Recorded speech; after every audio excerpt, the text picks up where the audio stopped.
How's it going, everybody? Welcome back to the channel, where today we continue our journey through Elden Ring to determine if we can one-shot every single boss in the game on New Game Plus 7.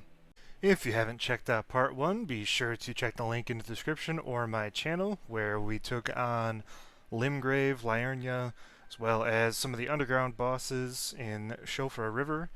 This video is going to cover Caelid, Dragonbarrow, Nokron, and finally the Altus Plateau, not covering Mount Gelmir, the mountaintops of the giants, Crumbling Fair Missoula, and the remainder of the bosses in the game. That will come in the pre-DLC finale. And after the DLC comes out, I hope to cover that video, or cover the bosses in that Part 4 video as well. Again, if you enjoy this video, be sure to leave a like, a comment, and a subscription, as well as ring that notification bell to be notified when I go live with Part 3 and 4 of the series. Let's get to it! First up, starting in Caelid, we take on the Deathrite Bird on the north bank of the Swamp of Aeonia. This time we go with the good old classic holy water pot setup. I do whiff the first throw, but the second one connects, and even though I'm pretty sure it wasn't a headshot, it's more than enough to cleanly take out the enemy.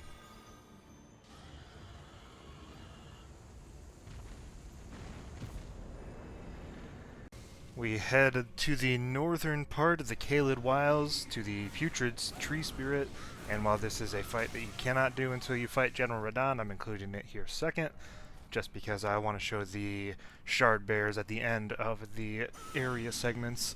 Anywho, the Putrid Tree Spirit, I think this one ate up about 13 or 14 oil pots, was the second longest fight of this recording session.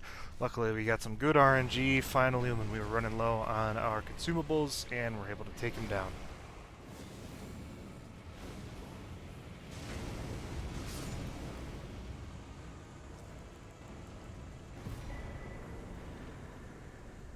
Go back to the classic with the Common Azure against Commander O'Neill, and I would like to try this one a little bit differently. However, due to the fact that he summons a bunch of minions, it's kind of tough to get real close to him, and thanks to his rally call at the beginning of the fight, he does stand still for a little bit, making this one of the more optimal ways to one-shot him. Fun fact about our next boss, the Decaying Exikes. He actually, I think, has the most HP in New Game Plus 7 out of every non-Remembrance boss at over 41,000. To make up for that, he sports negations that are negative for all damage types, including a minus 100 fire, meaning he takes double damage to fire attacks. I did try some fire attacks, various Ashes of War and spells, but I could not get him down because he likes to tend to fly up really quickly after he wakes up. So I just went back to my Dragon Killer spell, which was the Meteorite of Bestow.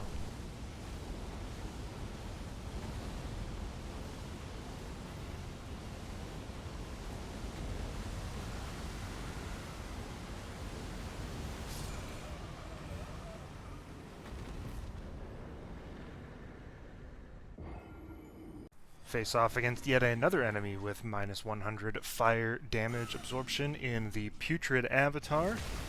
And this, I'm able to show off one of my favorite Ashes of War in the entire game, which is Surge of Faith. The Cranial Vessel Candlestand is an incredibly strong weapon if you run through it in New Game Plus, especially against enemies that are weak to fire.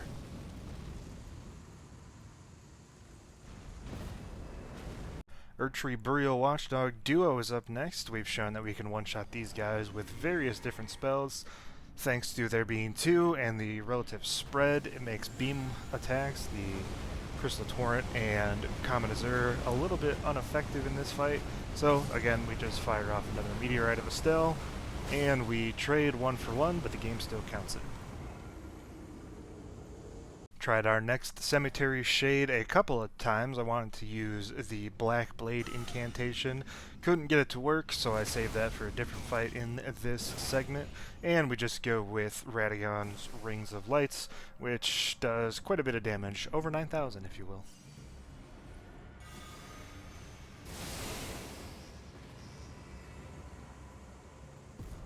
We head on into the crystal tunnel where everybody likes to get trapped, taking that chest in the Dragonbarrow ruins. Face off against our falling star beast fella, showing off explosive ghost flame once again, and while the initial damage does just about 60% of his health, we get some lucky positioning, and he runs right into where one of the flame pillars goes, and he falls to the AoE effect. Again, here at Redmane Castle we find a couple of repeat bosses, this time in another duo fight, and I tried to use Unendurable Frenzy and a couple of different attacks in this one, but I ultimately settled on Caelid again, just because of the way the Crucible Knight spawns in after you've done damage to the Misbegotten Warrior. Makes some other alternate methods of trying to do this fight a little bit tough when you're trying to hit a one-shot.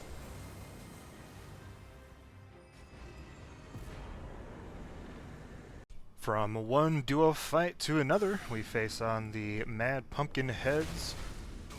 This one is favorable in this build because one of them is sleeping on the ground, has to be woken up by his buddy.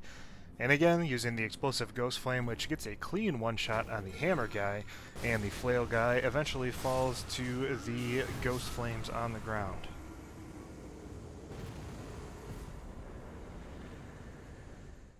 Figured we killed Magma Worm Makar with Crystal Torrent once, so let's get this guy down in Gale Tunnel and send him to the same fate.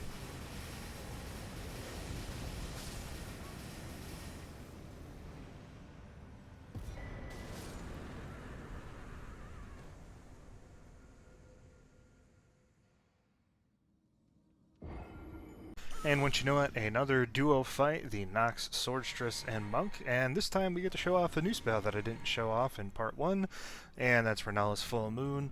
Thankfully these guys are basically just regular enemies that are branded as boss fight, so the incredible single hit of damage of the Full Moon sorcery is able to take them both down.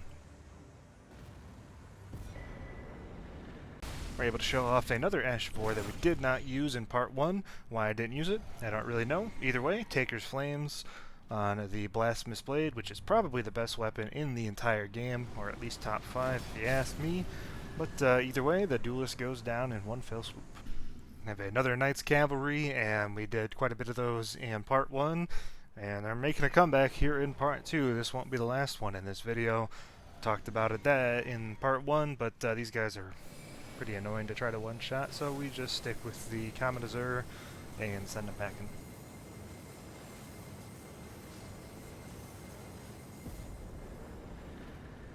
Finally, we come to the end of Caelid and we face off against Starscourge Radahn. I wanted to try to do this using Rot only, and I was able to get a Scarlet Aeonia on him. And I thought, I don't know where this thought came from, but I thought that his Scarlet Rot did not reset when he goes up into the air for his meteor attack. Unfortunately, as you can see in this first attempt, it does indeed reset, so I'd have to reapply it.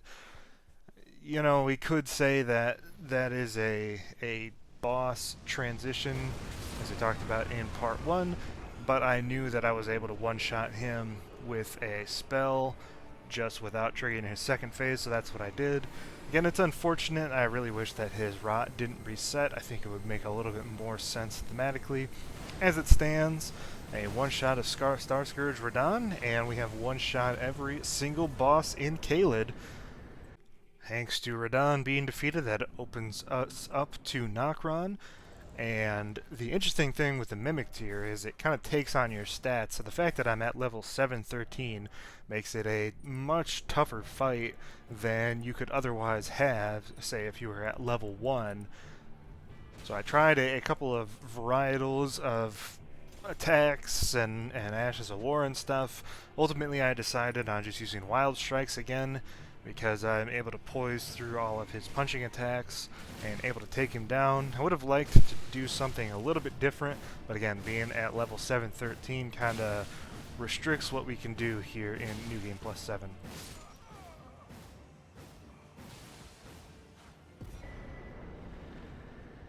Face off against one of the weirder Remembrance bosses in the Regal Ancestor Spirit.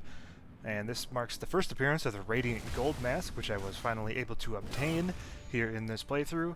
Thanks to the Moose's low holy damage negation, the Radagon Rings of Light incantation is able to get him down with one shot as well.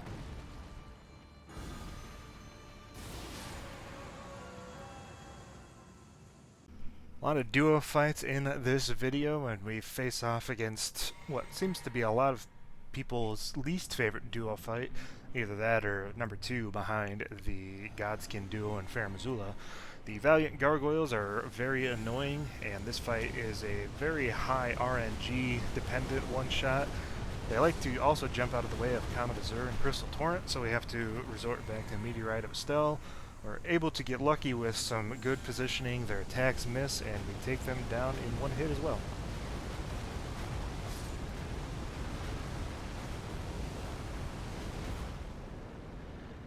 We take the trek to Dragonbarrow next, and I figured since we just took down 2 gargoyles with the Meteorite of Estelle, what's one more in the Black Blade Kindred outside of the Beast Temple? Continue our path with the same spell, and again, I tried to do as much variation.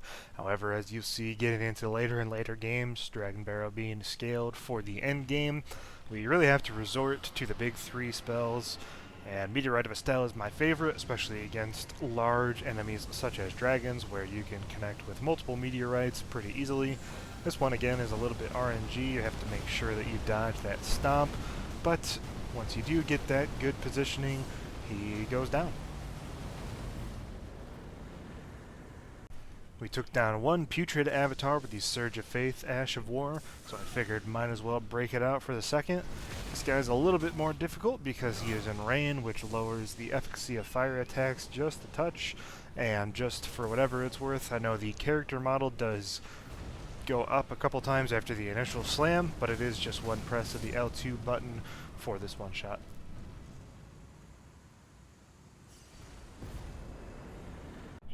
Our first Godskin Apostle of the run is the one in the Divine Tower in Dragonbarrow, and owing to his incredible sleep weakness, we break out the Giza's Spinning Wheel Ash of War, which does considerable damage thanks to his long wake-up time, and puts down one of the tougher enemies in the entire game.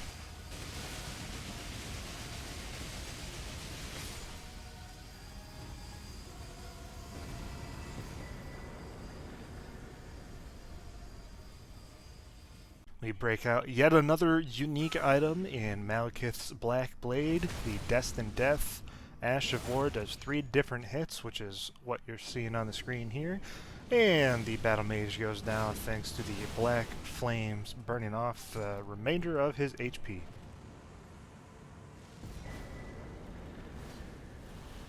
I bet when you clicked on this video, this was not a one-shot you were expecting to see. While Grail is not necessarily a boss in that she does not have a health bar, she still counts as one on Extra Life, so I figured what's a one-shot video without including her? And this, if this doesn't tell you just how much damage you can really stack up with sorceries, I don't know what will. We do over 123,000 damage in one cast of Comet Azure, and we're able to take down her health bar in one continuous press of the spell button.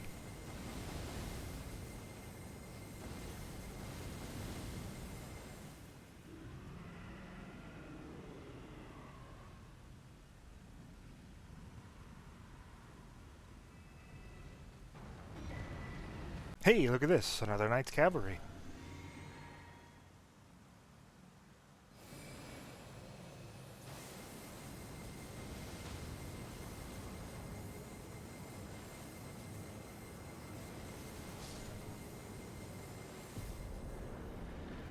Take on the Clean Rotten Knight duo next in the Abandoned Cave. We break out another unique spell that we have not used yet in the Flame of the Fell God, one of my personal favorites. And I just want to point out we're doing 7,500 damage without being at low HP for the Red Feathered Branch Sword, just owing to these guys' pretty low fire absorption and the strength of this incantation.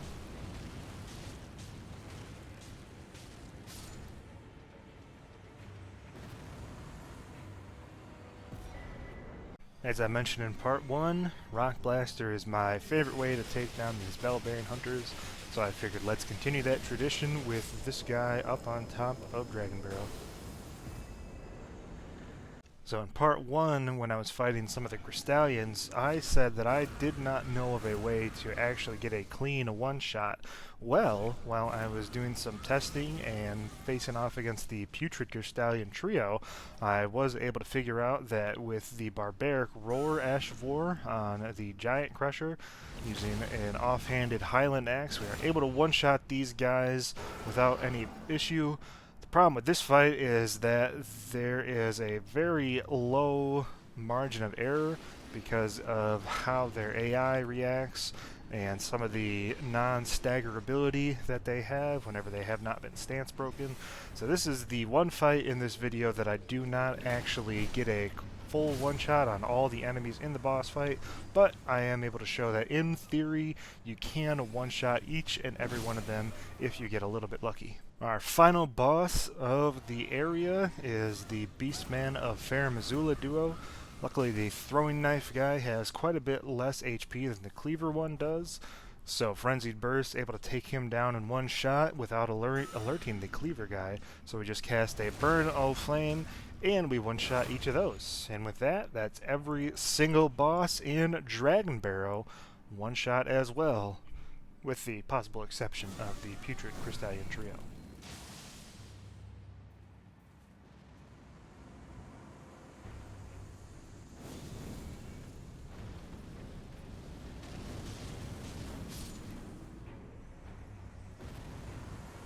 We have yet another Falling Star Beast outside of the capital, and our first boss of Altus Plateau. And this one's interesting because when I cast my Ancient Dragon's Lightning Strike, I thought there was no way and I was going to be able to get this one shot, but he must have just stayed in the correct line, and he goes down.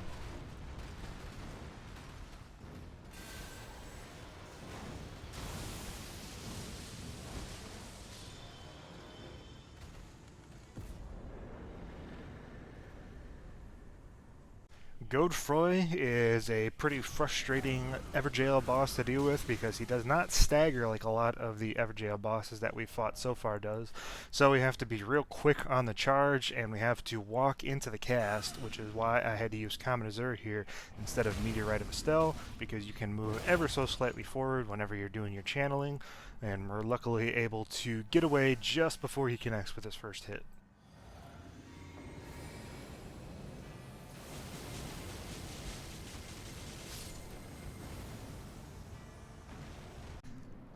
Have our second Stone Digger Troll of the run, and these guys again, if you hit them in the face at all, they do this little knockback animation, so Excise Decay is no problem and able to get the clean one shot.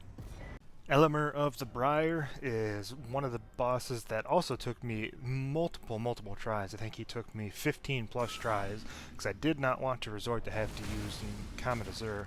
Unfortunately, he just closes distance incredibly quickly, forcing us to use a channeled cast. Crystal Torrent also didn't work because it just doesn't do quite as much damage as Comet Azure does, so that's why we had to resort to this.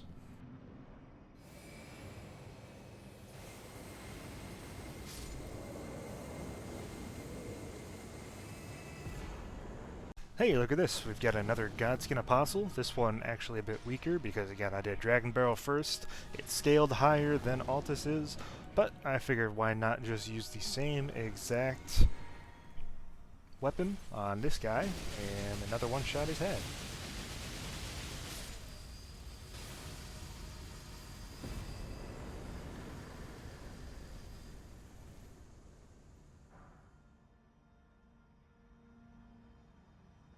I'm going to say, full disclosure, I have never used Maria's Executioner Blade, but the weapon art, which I think is pronounced Yochade's Dancing Blade, is utterly absurd in this game. If you've never used this weapon, I would encourage you to do so, because you can just look at how easily it carves up Demi-Hue and Queen Gillica.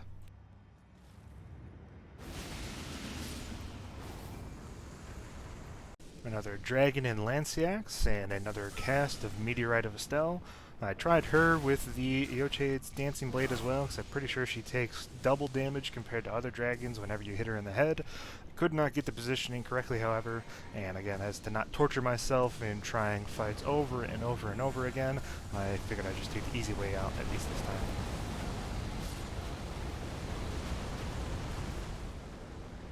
Our first Black Knife Assassin on Altus Plateau. I thought that she actually reset her positioning whenever you went into the hero's grave behind her. Turns out she starts roaming the area a little bit. Luckily, our casting animation for Burn O' Flame is able to duck under her attack, and she falls into the flame pillars.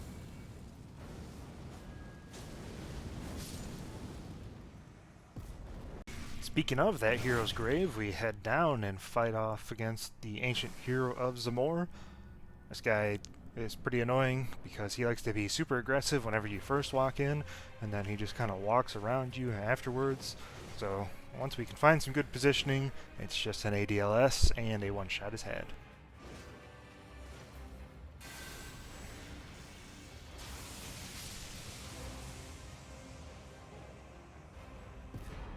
I showed that putrid Crystallion trio earlier. This time we face off against a duo, and here's what I mean. When it is totally possible to one-shot these guys with the right moveset, and we show that we can indeed, using our big ol' hammer and the 3-hit combo that you get after you use the Barbaric Roar, Ash of War.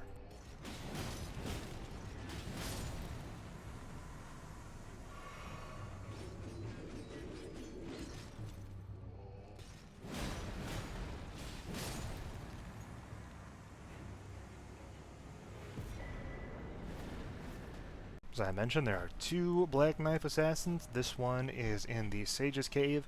She's on water, so I tried to use some lightning spells. She was not cooperating. She likes to dance around and move side to side really quickly, which I don't know if she has a hitbox during that animation. So it's back to Unendurable Frenzy, and again, even though the water makes the fire damage a little bit less, it does. It's able to stagger her, so that's what we decided to do.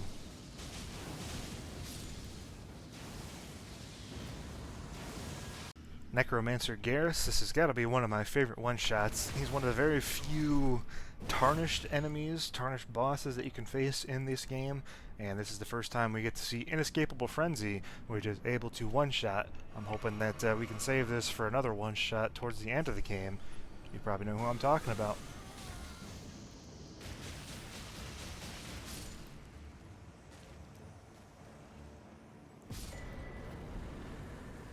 Full disclosure on the Sanguine Noble, I know there's definitely alternate ways I could one-shot him, but I didn't realize that he was on the way to the next boss that I was going to face off against, so I just popped in when I still had Unendurable Frenzy attuned, and took him down that way.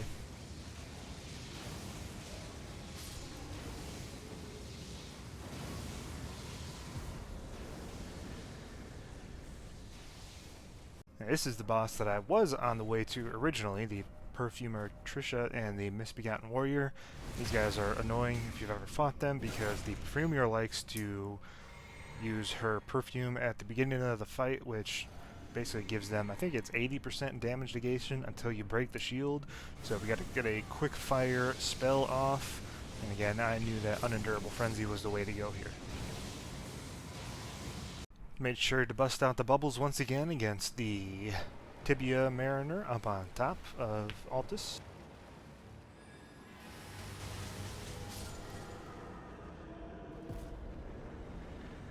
And our last Erdtree Burial Watchdog of the video is in the cave where there's some water on the ground, so lightning does a little bit of extra damage. We're luckily able to get off our spell right before he connects with his sword. And again, I continue the tradition of, I think, dying to every single one of these, except for maybe one, when I'm not using one of the dragon attacks. But hey, again, a one-shot is what the game sees, so that's what I see as well. Another duo fight here, this time with the Omen Killer and a Miranda Flower. The Omen Killer is way more aggressive than many of the bosses that we faced, so despite my best efforts of using, like, Flame Whirl or Whirl o' Flame, whatever it's called, Again, I just went back to the old classic Unendurable Frenzy.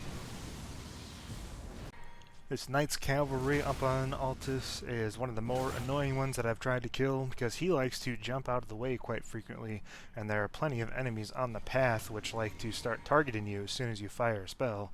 This time I thought that this attempt I actually was not going to be able to take him down. I got a little bit lucky, I think, with some of the meteorite spawns, and he jumps into one of them at the last second, resulting in a trade, but again, it says enemy felled on the screen. So that's a one-shot. For the Tree Sentinel duo, I go back to the Executioner's Blade, and fun fact about these guys, you can start triggering their walk animations without actually alerting them by crouching and running up against their hind legs. And again, if you really needed any more proof of maybe trying out this weapon in the future, just look no further than this little part of the video right here, where it is absolutely absurd just how much damage this Ash of War can do with the right setup.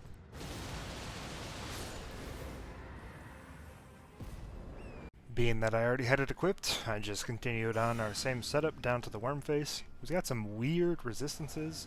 He's got a lot of resistance to holy for whatever reason, so I figured I'm not going to change my setup for this one.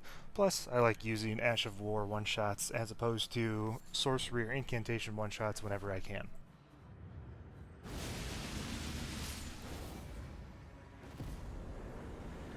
Another Bell-Bearing Hunter, and another cast of Rock Blaster.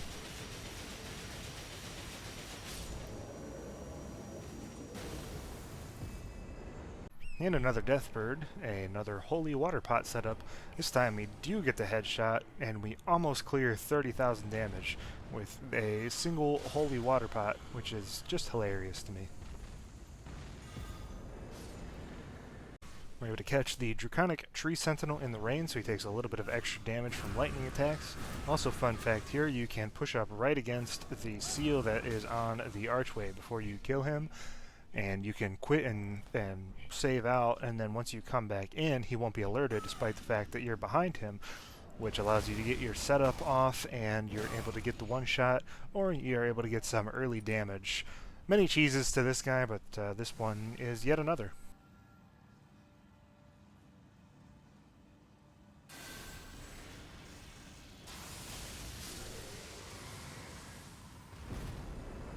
The Onyx Lord in the Sealed Tunnel is actually a very narrow one-shot. He's actually got just over 10,000 HP. I think it's like 10,085. I tried this using Royal Knight's Resolve and the Troll Crusher, but it was just shy. I think it was 13 hit points away from able to one-shot him. So I just went back to the Barbarian Roar setup instead.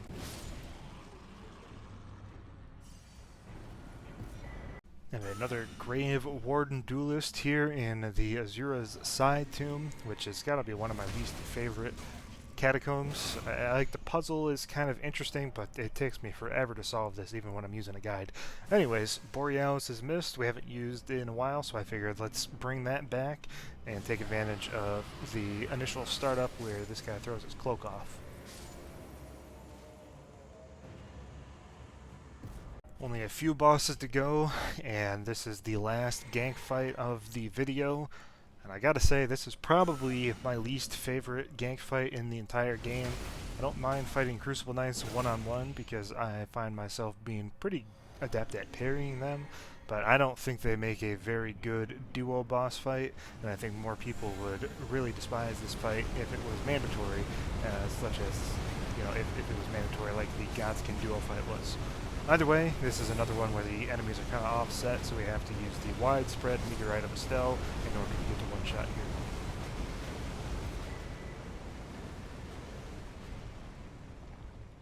The penultimate boss fight of this video is Godfrey's Shade, and by some miracle we got incredibly lucky with our positioning, as the first axe swing down misses us by a couple of pixels, maybe at most. I got really lucky. I did not want to try this one when I had to phase through the fog wall. I wanted to have a clean walk-in because you can move while casting Unendurable Frenzy. So again, very lucky, and we get the one shot, and we're on to the final boss of the video.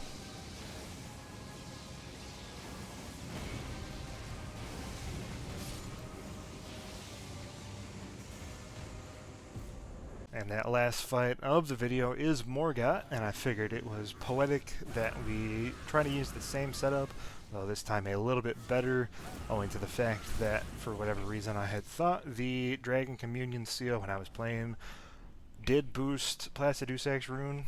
I know that it doesn't, and here we're able to make use of the Jellyfish Shield instead to get that sweet, sweet 20% damage buff. And with that, we have successfully one-shot every single boss in this video and in part 1.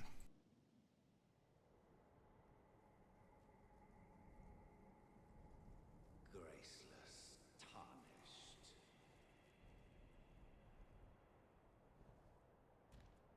What is thy business with these thrones?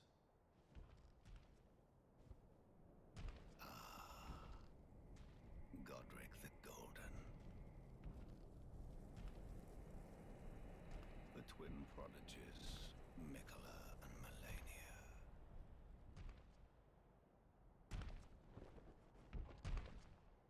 General Radahn. Praetor Rykard. Luna Princess Rani. Willful traitors, all.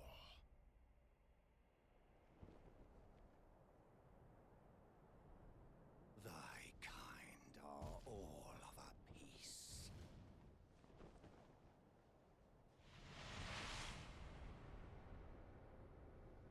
Pillagers, emboldened by the flame of ambition.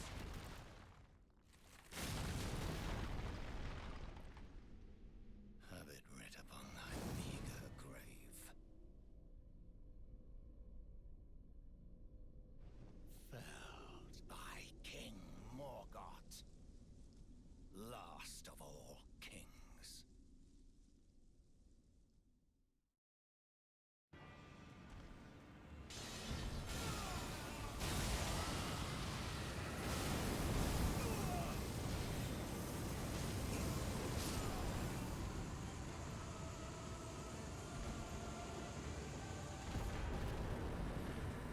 Thank you so much for watching. Hopefully this video was enjoyable to watch as much as it was to make it. Some frustrating times getting some of these gank bosses, but it's been a cool journey trying to go through and one-shot every single enemy in the game. Be sure to leave a like, a comment, or a subscription. Be sure to ring that notification bell to be notified whenever I release Part 3, where we'll be taking on everything else in the game, including Mount Gelmir, the mountaintops of the Giants, Crumbling Fair Missoula, and various other bosses that we have yet to take down. Thank you so much for watching, and we'll see you next time.